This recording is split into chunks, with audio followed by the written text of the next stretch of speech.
പ്രതിസന്ധിയില്ല, നിങ്ങൾക്കല്ലേ പ്രതിസന്ധി നിങ്ങൾ സൃഷ്ടിച്ച വാർത്തക്ക് അനുകൂലമായ തീരുമാനം വരുന്നില്ല എന്നുള്ള പ്രതിസന്ധിയാണ്. അത് ഒന്ന് വ്യക്താക്കട്ടെ. നിങ്ങളിങ്ങനെ എപ്പോഴും പറഞ്ഞുകൊണ്ടിരിക്കുന്നതാണ് ഈ പ്രതിസന്ധി.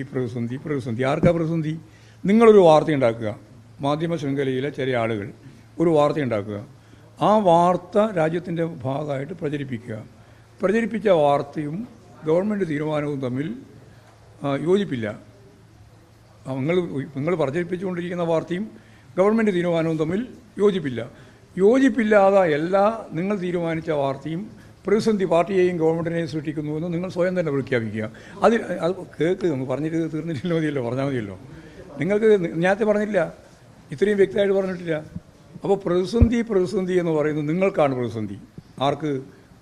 കള്ള വാർത്ത സൃഷ്ടിക്കുകയും അല്ലെങ്കിൽ നിങ്ങൾ പ്രതീക്ഷിക്കുന്ന വാർത്ത ഉണ്ടാക്കുകയും ആ വാർത്തക്ക് അടിസ്ഥാനപ്പെടുത്തിയിട്ട് ഗവൺമെൻറ് നീങ്ങുകയും ചെയ്യാതിരിക്കുന്ന പ്രതിസന്ധി നിങ്ങൾക്കാണ്. ഗവൺമെൻറ്റിന് പ്രതിസന്ധിയില്ല, പാർട്ടിക്കും പ്രതിസന്ധിയില്ല. അതുകൂടി വ്യക്തമാക്കിയില്ലെങ്കിൽ പിന്നെ എപ്പോഴും ഇങ്ങനെ പറഞ്ഞുകൊണ്ടിരിക്കും. എല്ലാവരും നിങ്ങളുടെ എല്ലാം പദപ്രയോഗങ്ങളിൽ ഏറ്റവും പ്രധാനപ്പെട്ട ഒരു പദമാണ് ഈ പ്രതിസന്ധി എന്നുള്ള പ്രയോഗം.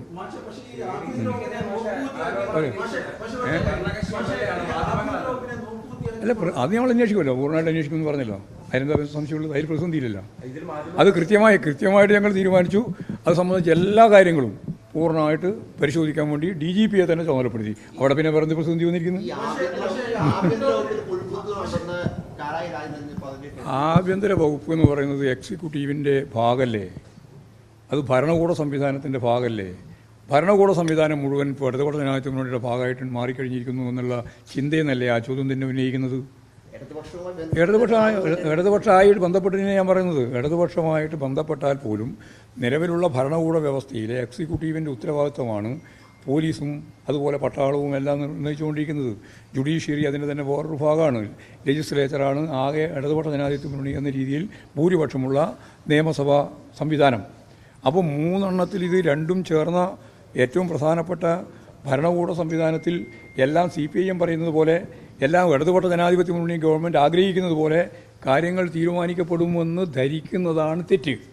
അതുകൊണ്ട് അതിൻ്റെ മേലെ വെറുതെ ആവശ്യമില്ലാതെ ചർച്ച നടത്തേണ്ട കാര്യമില്ല. ഇതിൻ്റെ അകത്തൊക്കെ ഭരണവർഗ നിലപാടുകളുണ്ട്. ആ നിലപാടുകൾ കൃത്യമായിട്ട് അഡ്രസ്സ് ചെയ്യുന്ന വിഭാഗങ്ങളുമുണ്ട്. അതൊന്നും ഇല്ലയെന്ന് ഞങ്ങൾ ഒരിക്കലും പറഞ്ഞിട്ടില്ല, ഇന്നും പറഞ്ഞിട്ടില്ല, ഇന്നലെയും മണി 57 മുതലേ ഈ കാര്യം പറഞ്ഞു വെച്ചിരിക്കുകയാണ്. നിങ്ങൾക്ക് ഇപ്പോൾ ഇതിൻ്റെ മേലെ സംശയങ്ങൾ വരികയാണ്. ദൂരീകരിക്കുക സംശയങ്ങൾ നിങ്ങൾ തന്നെ ദൂരീകരിക്കും. നേതാവുമായിട്ട് ചർച്ച നടത്തിയ കാര്യം ADGP തന്നെ സമ്മതിച്ചിട്ടുണ്ട്. അത് സർക്കാരിൻ്റെ അത് പരിശോധനയിലാണ്. അത് ഉൾപ്പെടെ പരിശോധിക്കും. ഇപ്പോൾ RSS നേതാവുമായിട്ട് ADGP എന്തിനാണ് ചർച്ച ചെയ്തത് എന്ന് ഉൾപ്പെടെയുള്ള കാര്യങ്ങൾ പരിശോധിച്ചിട്ട് വരട്ടെ. നിങ്ങൾ പരിശോധിക്കാതെ ഏതെങ്കിലും വഴിക്ക് വെച്ച് പകുതി ബന്ധ ഒരു നിലപാട് സ്വീകരിക്കാൻ പാടുണ്ടോ? കൃത്യമായിട്ട് സംഘടനാപരമായിട്ടും നിയമപരമായിട്ടും ഭരണഘടനാപരമായിട്ടും ഒക്കെയുള്ള കാര്യങ്ങൾ പരിശോധിച്ച് ആവശ്യമായ നിലപാട്